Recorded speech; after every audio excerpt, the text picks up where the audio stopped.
what Yeah. that was all about. But we can certainly see that this driver has not stopped. Pat, take a close look, and our viewers as well. I was just told from the booth that the brakes on this truck may be on fire or may have ignited. Bad boys. What you As gonna see there, do? I think I may have What seen a you gonna flash for just a do when second they there, but come of course, for this you? truck Bad going at boys. such a high rate of speed, with hitting the brakes, as you were saying, for quite a bit of time there, that could have been the possibility. There we have the night sun right now, illuminating that white truck. As Pat, you were saying, there's a chopper above. There's the CHP fixed wing. That's right. We haven't seen CHP behind them, so it looks like for now the pursuit is from the air, and it's hard for this driver not to know that he is being followed. And he has his lights off right now. So let's Oh, look at my the high goodness. rate of Yep. speed that this driver is going. He's turned his lights off. He's on the 5 freeway. We happen to have on the phone with us, Juan, retired Police Sergeant Darren Wyatt. Are you here with us, Darren? I am, Pat. How are you? I'm fine, sir. So I'm sure you've been able to look at what we've been looking at. And it's interesting. Can't see it as well because this driver just decided to turn his lights off within the last couple of minutes or so. But he is wanted, and I keep saying he. We suspect that it's a he, wanted for assault with a deadly weapon. Yeah, I've been watching for about 20 minutes. He was on surface streets throughout Anaheim, Fullerton, and then now into LA County up onto the 5 freeway. He was driving on surface streets at over 100 miles an hour, blacked out like this through intersections. Shortly before your helicopter was overhead, he almost took out a bicyclist in an intersection on Commonwealth. So this is a very, very dangerous pursuit. You know, we see these all the time, but this one is to a new level. Driving like this, these speeds without the lights on. And not only that, driving at these speeds, but when we say driving erratically, he has crisscrossed in traffic. He's made turns on the wrong side of the road. Hard to keep track of where he is, right? So yes, it is. So and in fact, he is a danger, obviously, to other drivers on the road, as well as probably to himself, Darren. Yeah, absolutely. And primarily to these other drivers, they can't see him coming up at these high speeds with his lights off like this. He's passing these big rigs on the right-hand side. I haven't seen a police unit behind him for quite some time, and I'm sure that's because of the dangerousness of this pursuit. They've decided to let it go from the air.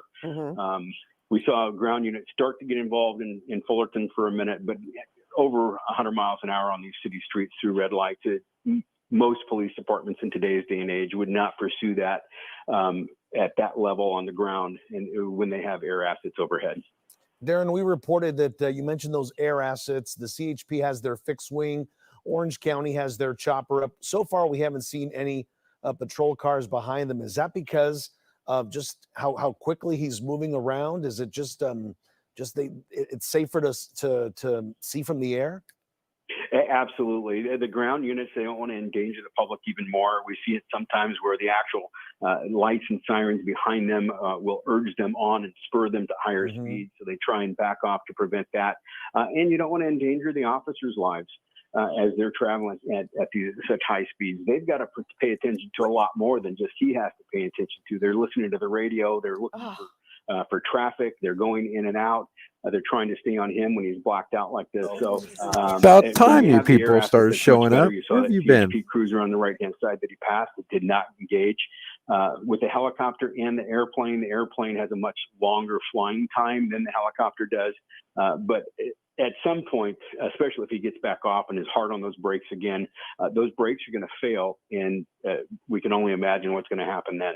Well, you know, Darren, he's in Downey, Norwalk. Still in when you mentioned that this started in the Anaheim, Fullerton area. Now he's in Norwalk on the 5 freeway. For a while, we saw him really going back and forth between Whittier and Fullerton. And he seemed to be going in the same area or staying in the same area pretty much.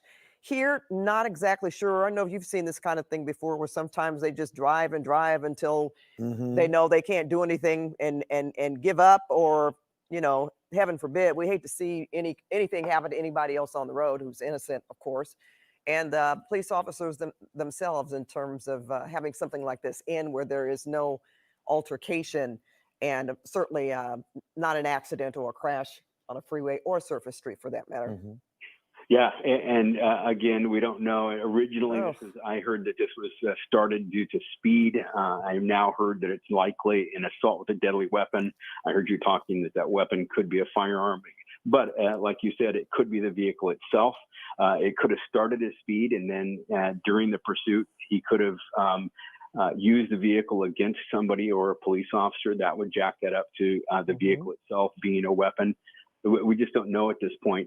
And I'd venture to guess at these speeds that the air assets are probably trying to maintain just a visual of the vehicle as well as the cross traffic to let units know about it and warn them that they may not have even had a time to try and focus on the license plate to see if they can make an identification of who the driver is and whether this is even a stolen vehicle or not. Yeah, Darren, we do have an update. Apparently, this driver was just wanted for high speed, for going at very high rates of speed, and perhaps the confusion with the assault with a deadly weapon could have been that this car is driving so erratically that perhaps that's somehow how that got mixed in there. But as you can see here, this driver still going there on the 5 freeway northbound, still with its lights off, and when it hits these darker patches of the freeway, kind of scary, because even from our vantage point, we lose him for a while. And I think he just turned his lights back on. Yeah, and some of these darker patches, there's construction going on the 5 freeway throughout these areas. So you don't know when a lane's going to narrow down, when there might be some kind of an obstacle in the roadway, or that he might run into something which could cause him to go out of control. And at these speeds, it's highly likely that he's going to run into another vehicle. And you know what's very dangerous? I mean, I have been in that situation before, Darren and Juan, where I've been on the freeway and someone has come up behind me with their lights off. And that is the most scariest thing when they get that close to you and you realize, well, wow, there was somebody behind me. And if even the other driver, like myself in that case, if you make a right or a quick right or a left turn, you could possibly be in the way and actually hit by somebody driving with their lights and that might just be the case, Pat, where it was a disabled car that couldn't turn on its lights. Here we have a car going at excessive rates of speed, dropping his lights at times, now bringing them back up. So no doubt, super scary. And as you see there, he is just weaving on the 5 freeway there right now, sticking as close to he can to the center divider there. But as long as he stays on the freeway right now, Darren, I guess this would be the best choice for everybody's safety, right? Well, yeah, especially at these speeds. Fortunately, there is traffic on the freeway right now, but it's not like we'd see earlier in the day or later in the evening. So these speeds are still very high for the conditions. But what's even more so is combined with the speed is his weaving in and out of traffic all over the place. Look at this. Look at this. A number of vehicles off as he's making his lane changes, etc., passing on the shoulder, both left and right, with his lights off. Which is, I'm not even sure what we're looking at here. That's not there it is. There he is. To the right, and you can barely see it. All right, now he just thought, well, he put the brakes on again. And again, you were mentioning if he goes hard on those brakes too many times, that could really damage the vehicle itself. Yeah, and I don't know if you saw that there for a second. He was right on the tail of that other vehicle, making that turn around there. And I don't know if he's transitioned to another freeway. It looks like maybe the 710 northbound that he's Yes, he is on the 710. Okay. Yes. Yeah, but right on the tail of that car. Here again, making these lane changes, very erratic. And we've talked about this in past pursuits too, with these trucks that have a higher center of gravity, less control sometimes when they swerve or when they make quick maneuvers like that. I've owned a truck where sometimes you had to make a quick evasive maneuver, and it can rock. It can get really scary. All right, now he's on surface streets now. He's on North Ford Boulevard and made another erratic turn there, driving very fast. I believe, Juan and Darren, did you mention that the night sun is off? We saw it earlier, but we then, did see it earlier. We did see it earlier. But when we saw this on the freeway, it was so dark you couldn't see anything. So I would think that they had turned the night sun off. Yeah, and it's possible that they've transitioned, with the CHP airplane up, the fixed wing aircraft. It's possible that they're in a transition period with helicopters, maybe from Orange County Sheriff's Duke helicopter to an LA County Sheriff's helicopter. Now that they're in LA County. Okay, Darren, something's happening. He's door open. He's on foot. We Okay, see I one had a person. slight delay here. It looks like he was carrying something. And look, there's going through the alleyway here, and he looks like he is carrying something. Looks like a A backpack backpack. He's on that Fisher he's putting Street. on his back.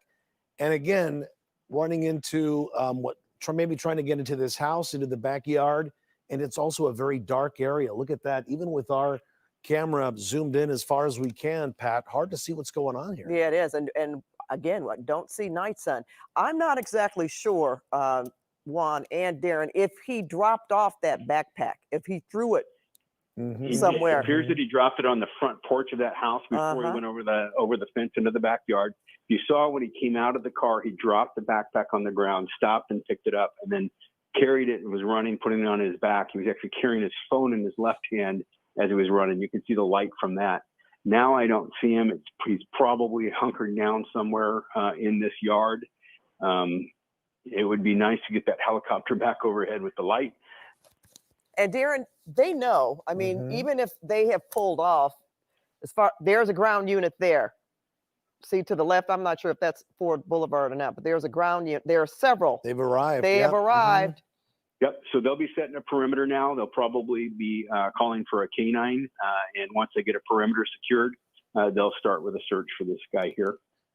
Will they approach this apartment here, or what? I'm saying it's an apartment. I don't know for sure, but where it looks like he dropped that backpack off, they would Yeah, just. eventually, but I think either there was somebody in that backyard there. I just saw a shot. I don't know if that was the suspect or somebody came out of the house with the activity.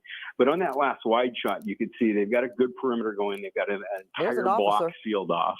Yeah, there's an officer on the with his flashlight, walking up, approaching. There are more than one now. We'll probably see them shortly. You can see there they go. Yep. And they have those really high-powered mag lights that you can see there lighting up that dark driveway there. But still, the house very dark. The suspect in this pursuit either jumping the fence or trying to get into this house. We have no idea the connection to this house. Maybe it's just one that he picked at random. But as you can see, there are a lot of officers have now showed up. As Darren was telling us, they've set up a perimeter on both sides of this property here. So if he's still in here, Pat, my guess is it won't take long before they smoke him out. Yeah, if he's outside and not in the apartment. Go ahead, Darren. Well, and if they need to, they'll call for a canine unit to come in. And a lot of times once these guys hear the dog barking and they know, the dog will find them and the dog will bite them. Many times they give up. One of the other things that you're seeing, you talked about the power of the mag light, but what you're seeing right there too is you're seeing they have weapon mounted lights so that they can have their handgun out, because this is a high risk situation, and still illuminate it. So they've got flashlights on the end of their handguns as well. Okay, can we go back over? We said we're not exactly sure if this was some kind of assault. If the person was wanted for assault with a deadly weapon. We know it began as a high-speed pursuit. Did you? The desk apparently cleared it up for us with police. Apparently, this was just a high-speed pursuit. Suspect wanted for a high-speed pursuit. So, okay, yes. so Darren, can you explain again then why they would have the mag lights on their weapons? Why they have those out? Why this has now become a more dangerous situation? Well, even though the original want for the pursuit was speed, and we know that, the suspect committed a number of felonies throughout the pursuit. The violations he committed, the wanton disregard for public safety, that there in and of itself creates a felonious evading arrest. So then we don't know if there were other things involved. That's why it started with speed, but was the suspect fleeing from a crime that the police hadn't gotten to yet that wasn't reported? Is it a stolen vehicle? All kinds of things that we don't know. Okay, so there are people coming out of that house. Those are probably the residents. It does not look like any of them are the suspect. Yeah, they had their hands up. Yeah, Darren, I was told it's a woman with a baby and a man. Yes. So most likely you're right. It is the people who live in that house right there. And you can see, I guess, for any homeowner, how important just having outdoor lights will be for a situation like this. Officers also walking into a situation where they don't know the layout of this building. Hopefully now with the opportunity to talk to these residents here, they're going to have a better chance to figure out where this guy may have taken off to or where he might be hiding. Yeah. So what was curious to me is that it appeared that he specifically chose this house, and it appeared that he dumped the backpack on the front porch and then went towards the backyard. So the question is, does he know the people at this house, and he's gone inside and he's barricaded himself because he knows the people there, they're coming out, and maybe he has warrants. He doesn't want to go back to jail or whatever. But it looks like the officers have specifically focused on this residence here, maybe on the interior of the residence. As you see them in the backyard, they're pointing towards the patio furniture and up towards the back of the house. So it's quite possible that he may have known these people and made entry into that house and is barricaded inside somewhere. Oh, it looks like Well, he's they're trying to checking a move shed. something. They're trying to climb up and maybe make entry, or they're certainly checking something else. Is that a shed, Pat? It looks like maybe a shed of some kind. And yeah, they are looking he's for this suspect here. And of course, we're being told now we are going to continue monitoring the situation developing out there in East Los Angeles. Of course, police, after a very dangerous, high-speed pursuit, now becoming a manhunt in the East LA area as he took off from his truck. that apparently started in Orange County. So he did make some distance all the way in East Los Angeles. And as you've said, Juan, they are concentrating their efforts right now on this particular residence where we believe the suspect got out of the vehicle, ran up and threw a backpack on the front porch. And they're looking in the back of this residence. So we're going to stay on top of this. Darren Wyatt, thank you so much for joining us. And we hope you'll be on standby as well, as we'll probably come back to this. Okay, but we are going to move on here to talk about politics. Tonight, President-elect Joe Biden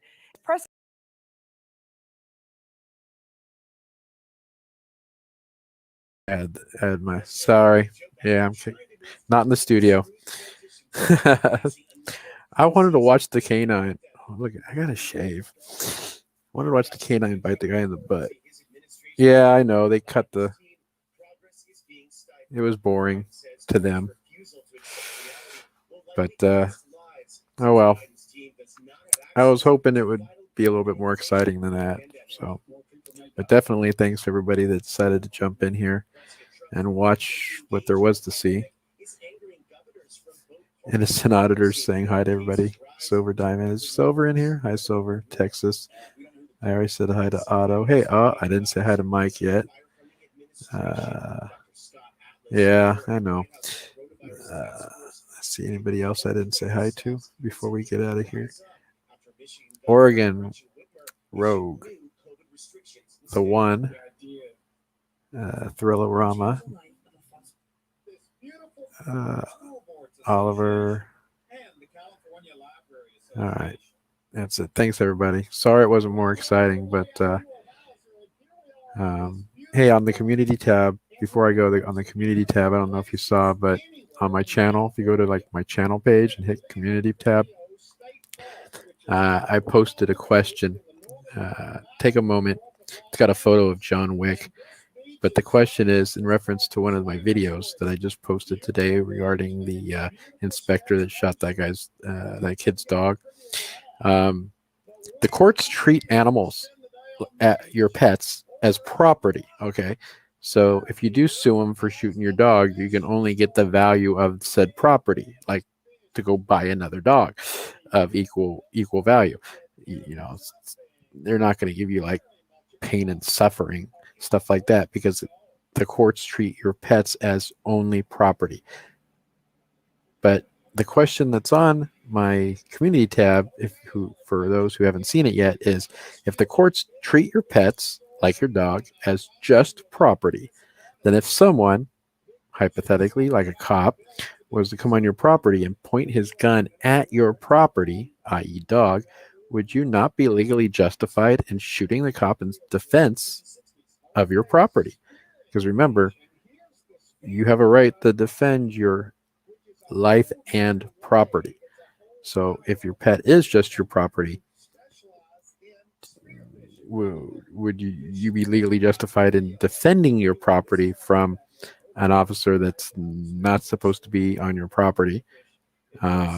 Like in the video's case, he's got the wrong address And if he pulls out a gun and goes to shoot your dog, would you be legally justifying in defending your property and shooting that officer before he shot your property?